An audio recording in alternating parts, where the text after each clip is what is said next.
Koalisi Indonesia Maju itu beberapa partai kan juga nggak solid-solid amat lah untuk mendukung Prabowo Gibran.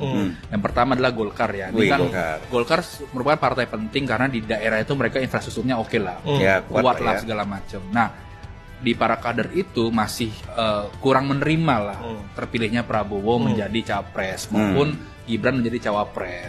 Aspirasinya siapa sih memang? Ya inginnya adalah Erlangga untuk menjadi capres atau cawapres. Tapi kan secara realitas politik maupun elektabilitas kan rendah.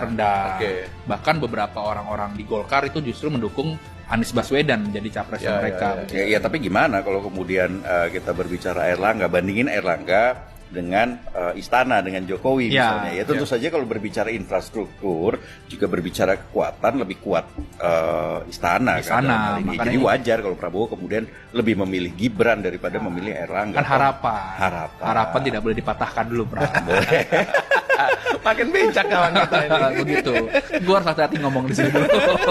Kalau soal nomor 2 lu lebih hati-hati ya sekarang ya. Gue ketemu lah sama beberapa orang Golkar di DPR maupun yang di DPP-nya mereka kan. Mereka cerita meskipun Prabowo ini diasosiasikan orang yang pernah bergabung di Golkar, tapi itu belum diterima secara utuh lah. Nah, tapi pada akhirnya mereka ya udah jalanin aja. Ada orang-orang tokoh-tokoh simpul-simpul yang memang mendukung untuk Anies. Kayak Pak JK juga kan itu kan meskipun secara publik tidak bilang dukung siapa, tapi kan kita tahu sendirilah sejarahnya Anies dengan Pak JK itu seperti apa. Bahkan juga ada beberapa orang Golkar nih cerita nih.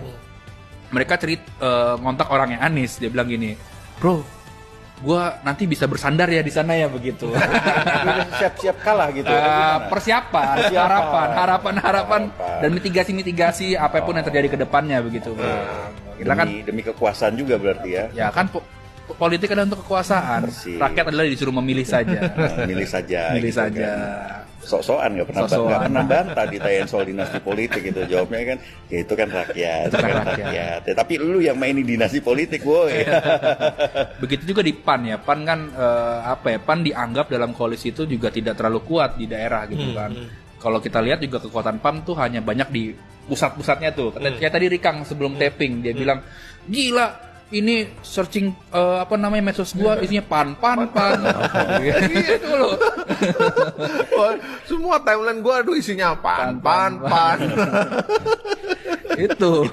Itu ini banget ya. Algoritmanya itu bagus banget. Iya. Ada cerita juga orang PAN kayak gitu ya, tapi mereka juga lagi-lagi jalanin saja. Karena perintah lurah kan udah tergabung di sini begitu. Iya. Oke. Terus yang gue dengar juga caleg-caleg dari Golkar juga setengah hati ya untuk mengkampanyekan Prabowo Gibran. Betul. Bisa dilihat dari masih minimnya alat kampanyenya Prabowo Gibran kan yang dipasang oleh Golkar gitu. Apalagi terutama di daerah Sumatera. Banyak yang cerita ke gua, dia bilang kita nanti dulu caleg dulu aja, Prabowo Gibran nanti. Kita lihat nanti hasil respon di publik seperti apa, baru mungkin di last minute atau nggak menjelang pemilihan kita baru pasang Prabowo Gibran itu. Ya, kayak ini mereka seperti tidak mendapatkan kotel efek dari Prabowo Gibran. Betul.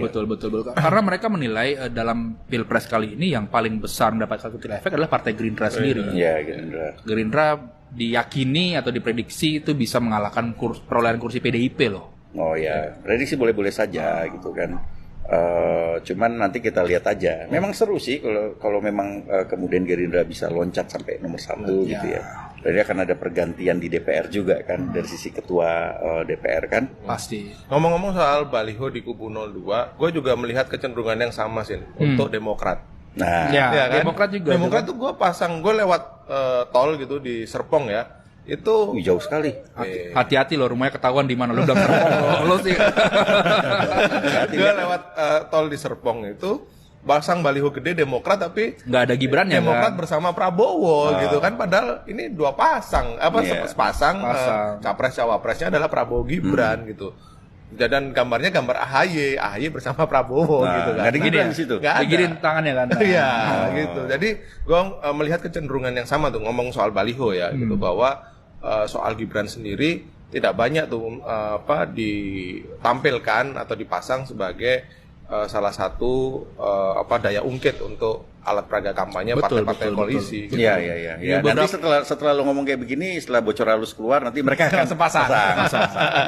Ya beberapa pendiri juga nggak mau dukung Prabowo Gibran. Lalu kemarin tuh gue baca medsos segala macam, ada salah satu dokter yang dulu di Demokrat, sekarang pindah mendukung Anies Muhaimin. Gitu. Ya karena partai-partai sebetulnya resah dengan pasangan Prabowo Gibran, tapi mereka nggak bisa ngapa-ngapain juga, tersandra dengan banyak hal. Ya, setidaknya mereka sudah memenuhi syarat untuk mengajukan calon dalam pemilu 2024 kan, gitu loh. Dan kotel efek lagi-lagi ya nggak ada buat mereka mungkin kan. Akhirnya mereka lebih memilih untuk fokus pada pileknya. Dan jangan lupa juga untuk Demokrat kan, mereka kan selama ini juga sebelum bergabung dengan koalisi Prabowo rajin menyerang presiden kan, terus tiba-tiba anaknya presiden yang jadi cawapres, kapokmu kapan gitu ya kan.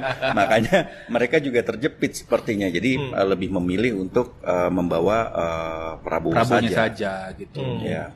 Nah soal ini juga gue dapat info dari orang yang mengetahui dinamika di internal koalisi ya, bahwa hasil survei yang belakangan ini sebenarnya memang mengunggulkan atau memenangkan Prabowo gitu, sampai di atas 40%.